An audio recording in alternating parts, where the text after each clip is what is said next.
Kumusta kayo? Magandang araw po sa inyong lahat at muli po ay welcome po dito sa inyong paboritong programa. Dear Kuya E, magandang araw po sa lahat, lalong-lalo na po sa mga tagapakinig dito po sa Kuya E Stories.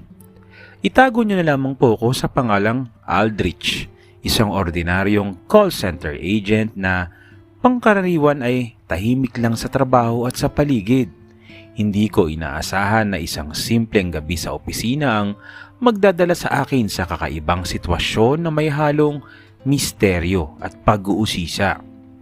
Nasa cubicle ako noon, abala sa pagtanggap ng tawag, habang ang ilaw mula sa mga monitor at fluorescent bulbs ay nagtatayo ng malamlam na liwanag sa buong floor. Karaniwan lang ang gabi. Ang mga katrabaho ko ay nakatutok sa kani-kanilang task. Ang mga supervisors ay naglalakad sa paligid at ang mga executives, kabilang si George, ang vice president ng kumpanya, ay nagmamasid mula sa kanilang mesa. Ngunit nang tumulo ang oras sa kalagitnaan ng gabi, nakatanggap ako ng isang text mula sa isang hindi kilalang numero. Ang laman nito ay detalyado at tila alamang personal na buhay ko. Isang bagay na hindi ko inaasahan. Hindi ko agad pinansin sa umpisa. Iniisip na maaring mali lang ang padala o na-missend sa akin. Pero habang paulit-ulit na pumapasok ang mensahe, nalaman kong may intensyon ito. Sinimulan kong maging maingat sa bawat kilos at bawat pagtingin sa paligid. Napansin kong may kakaibang pagbabago sa presensya ni George. Hindi niya pinapakita sa iba, ngunit may mga sandali na nakikita ko siyang nagmamasid sa akin sa maikling palitan sa elevator o habang nagkakape sa pantry. Ang mga mata niya ay may halong curiosity at pag-aalala sa iilang pagkakataon, lalo na kapag hawak niya ang ilang dokumento at napapansin kong mabilis siyang huminga. Sa una, iniwasan kong isipin na may koneksyon ng misteryosong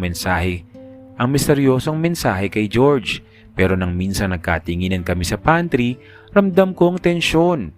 Hindi siya nagsalita pero may kakaibang intensity sa kanyang paningin na para bang alam niya ang tungkol sa text o kahit papaano alam niyang may nangyayari sa akin. Ang simpleng mga palitan ng tingin ay unti-unting nagbibigay ng kakaibang kaba na sa isang banda ay nakaka-excite pero sa kabila nakakatakot. Mula rito, nagsimula kami magpalitan ng mga text tungkol sa trabaho. Simple lang ang mga ito sa umpisa. Mga reminders sa deadline, pag-check sa sked, o update sa project.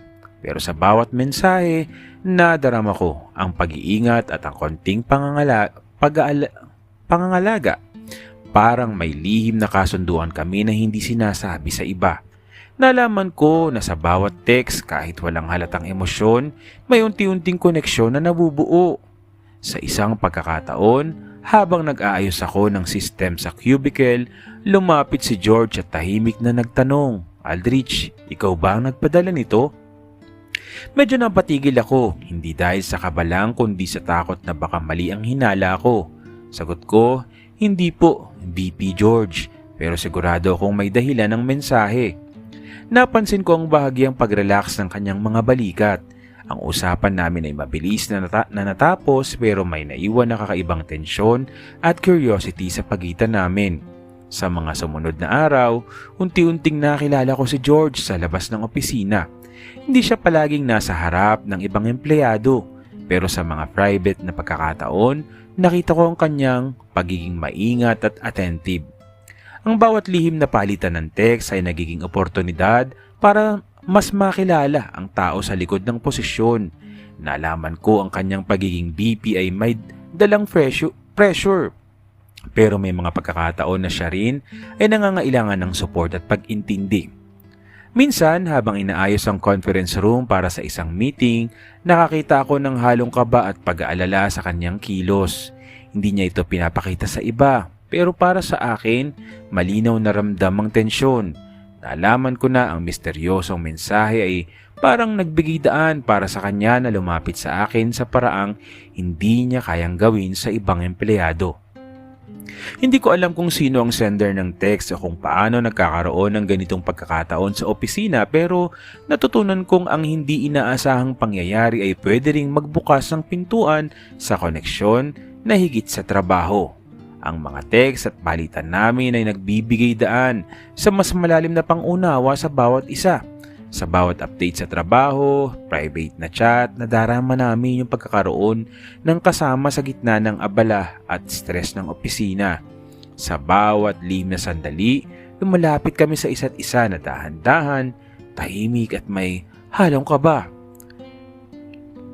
Matapos ang misteryosong text at unti-unting pagkakausap namin sa opisina, may mas matindi at mas delikadong pangyayari na dumating sa mundo namin. Habang lumalalim ang komunikasyon namin, napansin ko ang kakaibang tensyon sa ilang executives. May mga lihim na meeting sa gabi, mga dokumentong mabilis nilang tinatago at kakaibang kilos na hindi tumutugma sa profesional na imahe ng kumpanya.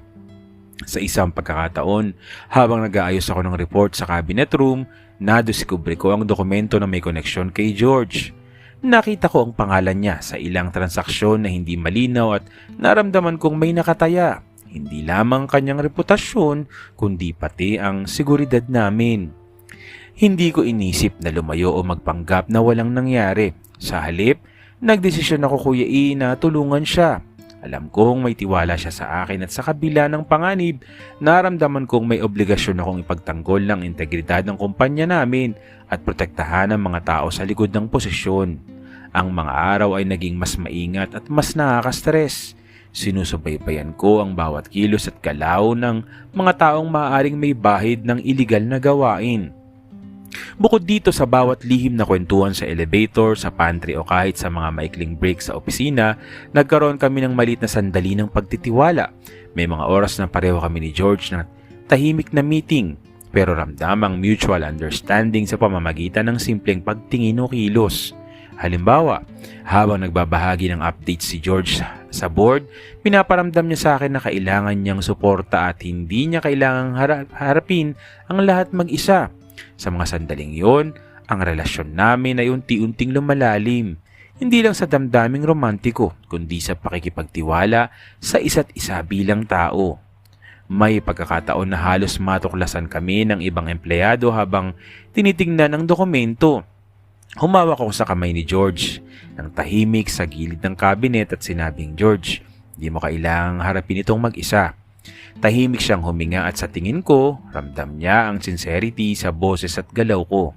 "Salamat, Aldrich. Siguro, ikaw lang ang pwedeng pagkatiwalaan ko," tugon ni George. Habang pinaghahandaan namin ang mga susunod na hakbang para ma-verify ang dokumento at alamin ang katotohanan, unti-unti rin naming natutunan kung paano magtitiwala at magpakatotoo sa isa't isa. Ang tensyon ay nagiging dahilan para mas mapalapit kami at ang pagkakakilanlan sa bawat isa ay lumalalim sa bawat hakbang na ginagawa namin para protektahan ang isa't isa. Sa kabila ng panganib, ramdam ko na ang relasyon namin na nagsisimula na magkaroon ng pundasyon, tiwala, respeto at unti-unting paghanga. Ang bawat lihim na sandali sa opisina ay parang maliit na mundo kung saan kami lamang ang nakakaintindi. Kahit na may panganib na nakapalibot, hindi ko pinagsisisihan ang desisyon na lumapit kay George dahil sa bawat pagtutulungan namin, lumalakas ang tiwala at lumalalim ang mga damdamin namin sa bawat isa. Dumating ang araw na kinatatakutan namin. Ang mga taong nasa likod ng iligal na operasyon ay hindi na nagkubli. Pumasok sila sa opisina na parang ordinaryong bisita pero ramdam namin ang tensyon. Isa sa kanila ang naglapit ng folder kay George at malamig ang sinabi, "Tumahimik na lang kayo kung ayaw niyong madamay." Ramdam ko ang kaba pero hindi na ako nag-atubili pa. Nag-usap kami ni George ng mabilis na plano gamit ang simpleng pagtingin at maliit na pahiwatig. Sa ilalim ng pressure, nagawa namin i-forward ang mga ebidensya sa tamang tao.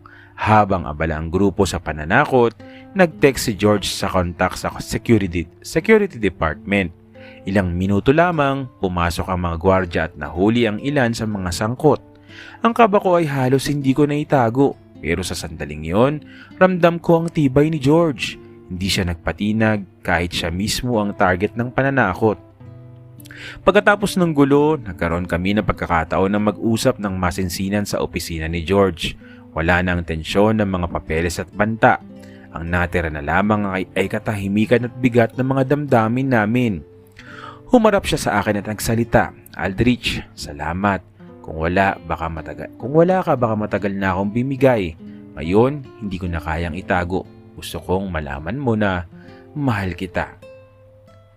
Hindi ko inaasahan ang bilis ng pag-amin ni George pero ramdam ko na rin ito. Nalaman ng puso ko. Hindi na ako nagdalawang isip. "George, tagal ko na rin naramdaman yan. Natatakot lang akong sabihin dahil alam ko magkaiba tayo ng mundo. Pero ngayong nandito tayo, ayokong palampasin ito." Naglakad si George na papalapit at bago ko pa mapigilan ang sarili ko, nagyakapan kami ng mahigpit. Ramdam ko ang bigat ng lahat ng pinagdaanan namin. Kaba, misteryo at panganib, pero sa yakap na yon, parang lahat ay naglaho. Nang magtagpo ang mga labi namin, simple lang ang halik na yon pero puno ng pangako. Hindi ko na inisip ang mga nakatingin o ang posisyon ni George sa kumpanya. Ang mahalaga, nahanap namin ang tapang na sabihin ng totoo. Sa unang pagkakataon, wala nang lihim at wala nang pagtatago. Kami na mismo ang pumili sa isa't isa. Kinabukasan, nagsimula ang mga investigasyon laban sa mga sangkot na executives ng BPO company namin. Mahaba pa ang laban pero hindi na kami nag-iisa. Sa bawat meeting, hindi na lamang ako basta call center agent na nakatingin mula sa malayo.